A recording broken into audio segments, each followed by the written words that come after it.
আউযুবিল্লাহি মিনাশ শাইতানির রাজিম। বিসমিল্লাহির রহমানির রহিম। হযরত হাসান আলাইহিস সালাম থেকে বর্ণিত, একদল ইহুদি নবী করিম সাল্লাল্লাহু আলাইহি ওয়াসাল্লামের কাছে আসলো এবং তাদের মধ্যে একজন জ্ঞানী ব্যক্তি তাঁর কাছে কিছু প্রশ্ন করল। সেই প্রশ্নগুলির মধ্যে একটি প্রশ্ন ছিল যে আপনার উম্মতের মধ্যে 30 দিন রোজা রাখা ফরজ, অথচ অন্য জাতিগুলোর মধ্যে এর চেয়ে বেশি নির্ধারিত হয়েছে, এর কারণ কি? তখন নবী করিম সাল্লাল্লাহু আলাইহি ওয়াসাল্লাম উত্তরে বললেন, ইন্না আদমা লাম্মা আকালা মিনাশ শাজারাতি বাকিয়া ফি বাতনিহি সালাসিনা ইয়াওমান। যখন আদম আলাইহিস সালাম নিষিদ্ধ গাছের ফলটি খান তখন তা 30 দিন তানার পেটে অবস্থান করেছিল। তাই আল্লাহ তাআলা তানার সন্তানদের জন্য 30 দিন ক্ষুধা ও তৃষ্ণা রাখা ফরজ করেছেন।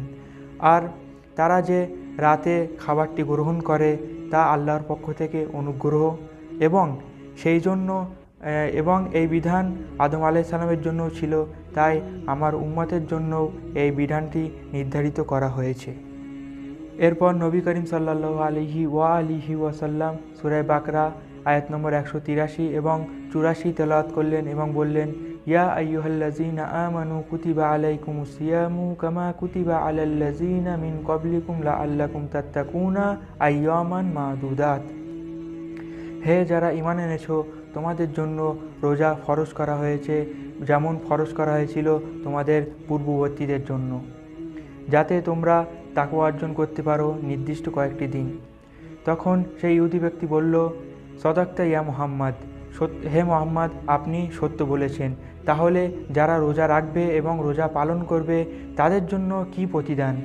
তখন হযরত মুহাম্মদ সাল্লাল্লাহু আলাইহি ওয়াসাল্লাম বললেন যে যারা ঈমানের সাথে এবং সওয়াব অর্জন করার জন্য এবং সওয়াবের আশায় রোজা রাখবে এবং রোজাকে পালন করবে, আল্লাহ তাদের জন্য 7টি বিশেষ পুরস্কার রেখেছেন। তার মধ্যে তার প্রথম পুরস্কার, তার শরীর থেকে হারাম গলে দূর হয়ে যাবে। তার দ্বিতীয় পুরস্কার, সে আল্লাহর রহমতের নিকটবর্তী হবে। তার তৃতীয় পুরস্কার হবে, তার পিতা আদম আলাইহিস সালামের ভুল ক্ষমা হবে। এবং চতুর্থ পুরস্কার, সে মৃত্যুকালে আল্লাহ তার মরণ যন্ত্রণাকে সহজ করে দেবেন। এবং পঞ্চম পুরস্কার, আল্লাহ তাকে দোজখ থেকে মুক্তির নিশ্চয়তা দিবেন। এবং ষষ্ঠম পুরস্কার, কিয়ামতের দিনে আল্লাহ তাকে ক্ষুধা, পিপাসা ও ক্ষুধার্ত থেকে নিরাপদ রাখবেন। এবং সপ্তম পুরস্কার, আল্লাহ তাকে জান্নাতের বিশেষ ও উত্তম খাবার দিয়ে তাকে তৃপ্তি লাভ করাবেন। ওয়া সাল্লাল্লাহু আলা মুহাম্মদ ওয়া আলি মুহাম্মদ।